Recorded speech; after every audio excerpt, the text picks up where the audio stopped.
Hello, and welcome to yet another episode where we shall be looking at the different types of numbers. Okay, so let me just wrap it up from this side, then we shall look at what exactly it all entails. Okay, so we're saying types of numbers.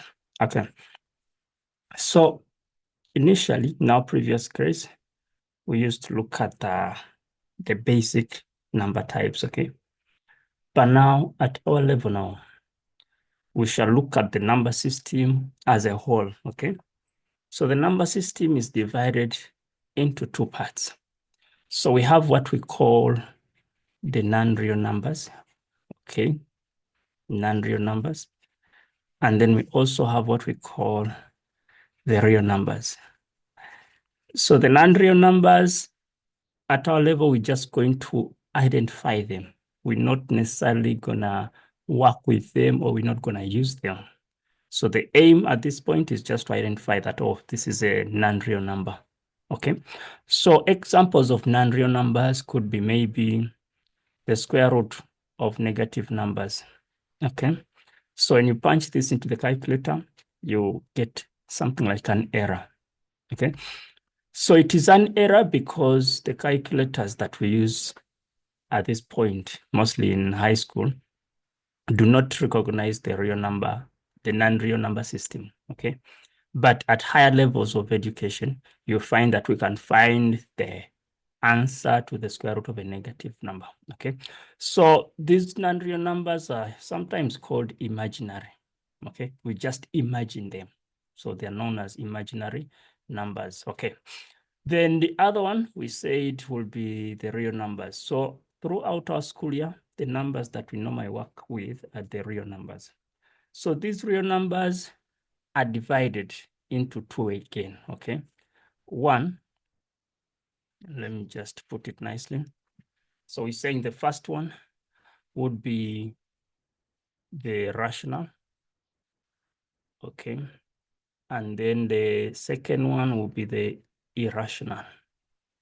Now,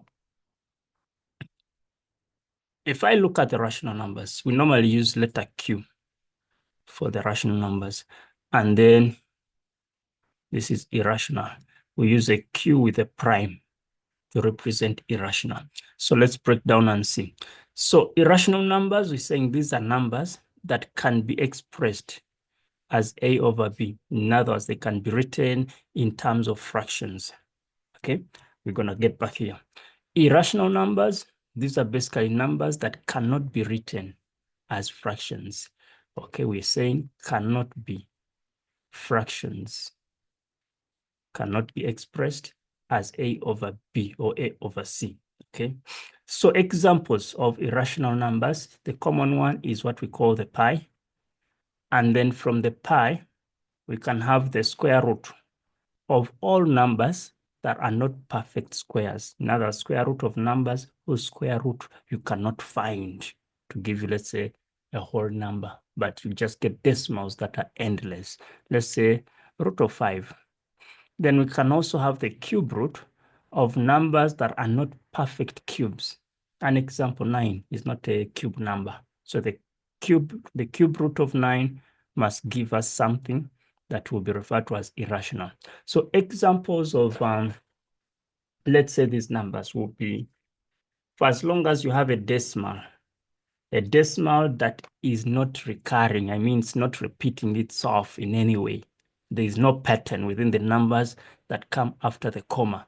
Those will be referred to as irrational. Then when it comes to rational, remember we have three aspects of the rational, okay? Number one, we have what we call the terminating fractions. Okay, 2, we have what we call the recurring fractions. Okay, these are just examples of rational numbers. These are recurring fractions.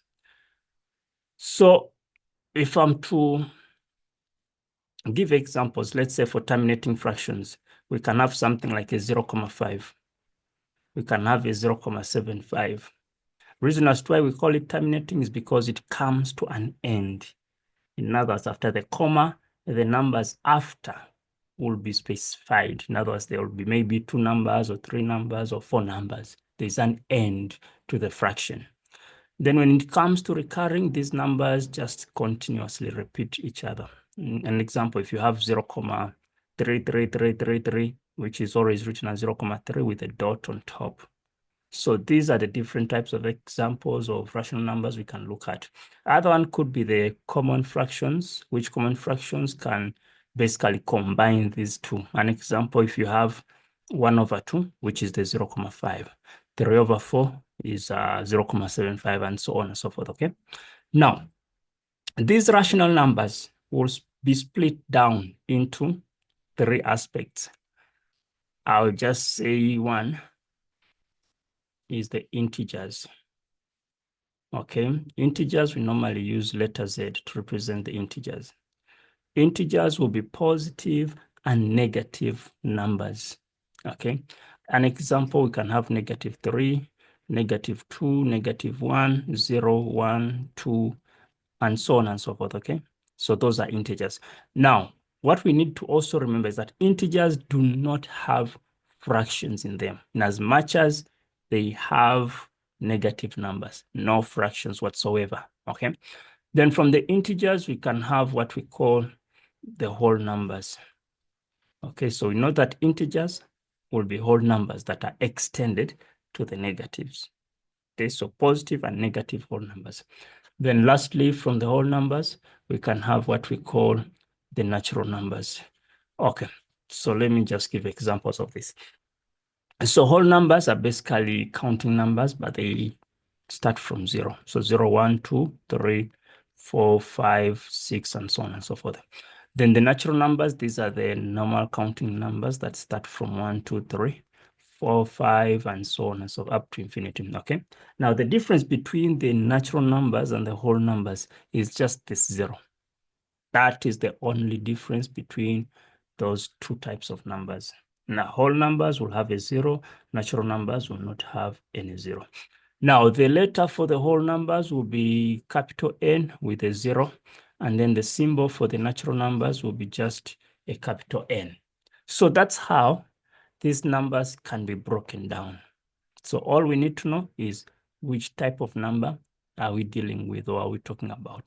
Now, before I leave this, you will notice that all the numbers, especially the natural numbers, the whole numbers, the integers, they are all falling under what we call the rational numbers. So all these numbers automatically become rational because this whole number, let's say, can be expressed as a fraction, which will be something like 2/1. 4 can be expressed as a fraction, which is 4/1, and so on and so forth. So natural numbers, whole numbers, integers, all of them can be written as fractions, not forgetting the terminating as well as the recurring types. Okay, then one last thing that we need to remember is that if we have maybe a number over 0, we normally say that this will be undefined, okay? Anything over 0, for as long as the denominator is a 0, then we can say that that expression or that number is undefined. All right, so let's look at some worked examples and questions to deal with. Okay, here we have a question where they want us to classify, okay? The question is telling us to classify the following. Let's use this, okay? So classify the following numbers. So we can use a tick or we can just simply use a star or a cross. So let's look at 2. 2 is a normal number that we deal with. Ne? So 2 can either be non-real or real. So we choose one. So it's real. Is 2 irrational? No. 2 is rational. Why is 2 rational? Because 2 is a natural number. 2 is a whole number. 2 is an integer. So it becomes natural. So rational. Then 2 falls under the natural numbers. 2 also forms part of the whole numbers. 2 also forms part of the integers. So one number can be having more than one category. Okay, so all the categories need to be ticked, okay?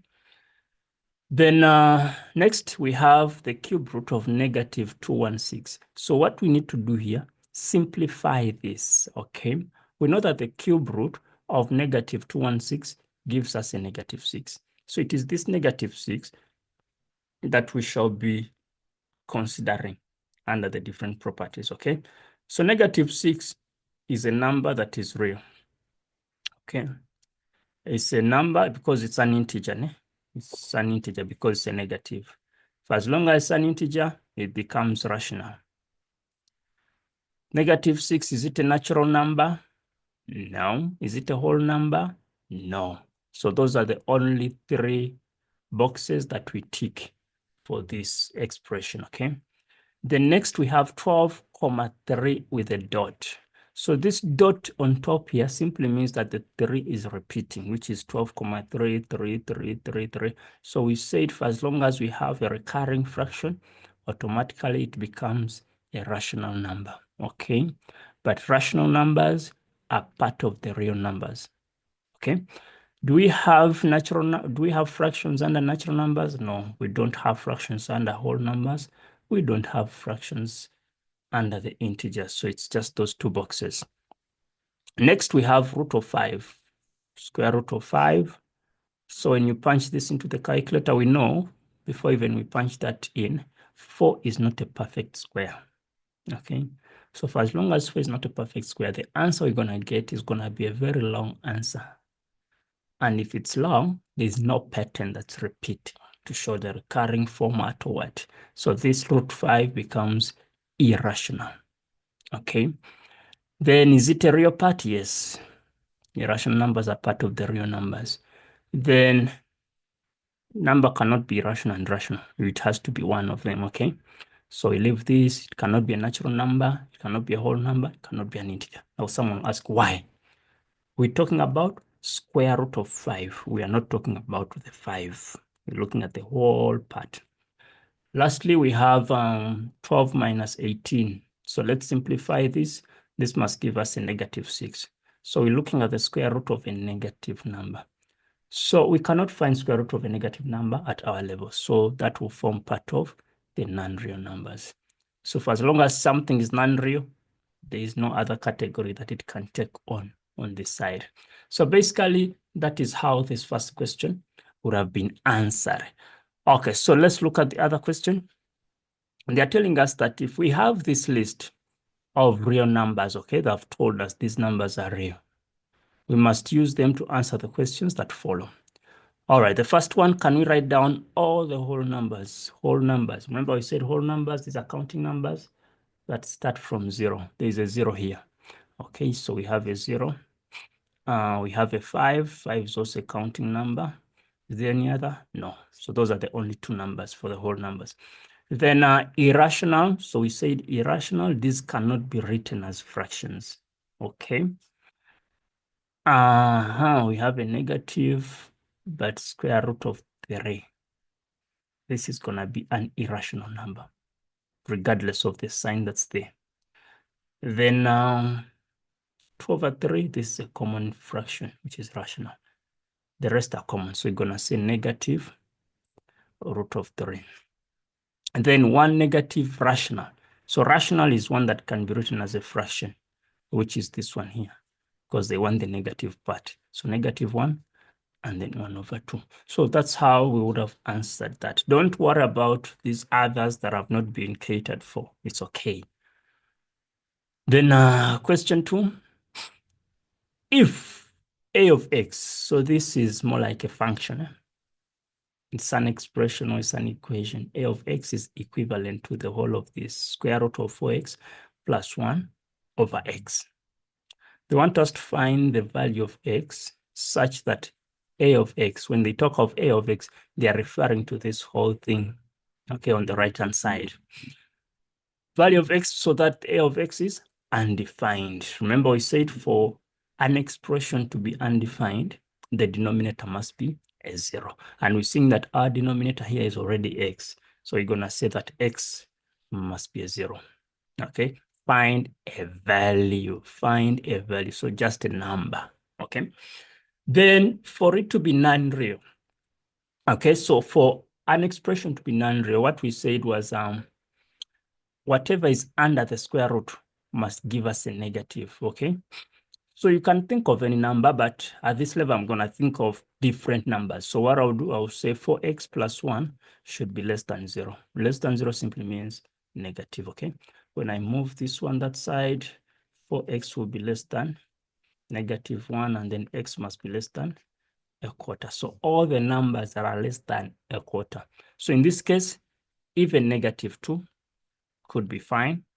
Even negative 3, negative 4, negative 5, all those numbers, because they are smaller than negative a quarter. You cannot put a 2 there or a positive 3 number, because it's just going to give us something that is real. So choose any numbers, okay, between that range.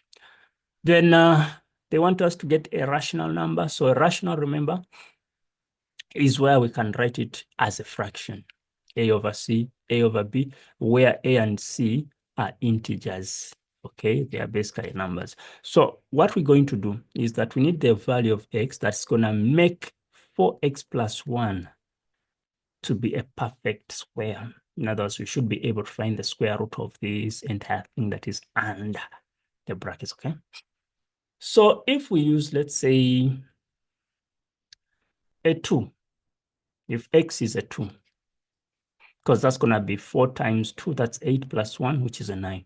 We can find the square root of 9, okay? So then the whole thing will be a 3 over 2. So let's take x to be a 2. Remember they said find a value. So that's the easiest to go with, okay. Then question 3, they are telling us that we have these different numbers. We have 1 minus root 5. This is just one number. We have a 7, a 2 over 3, a 0, and then square root of negative 16 over 4. They want us to write down all the irrational numbers. Remember we said irrational numbers cannot be written as fractions.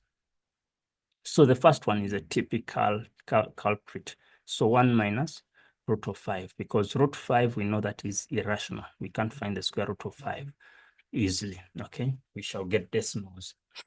Then part B, numbers that are non-real. For a number to be non-real, there has to be a negative within the square root sign.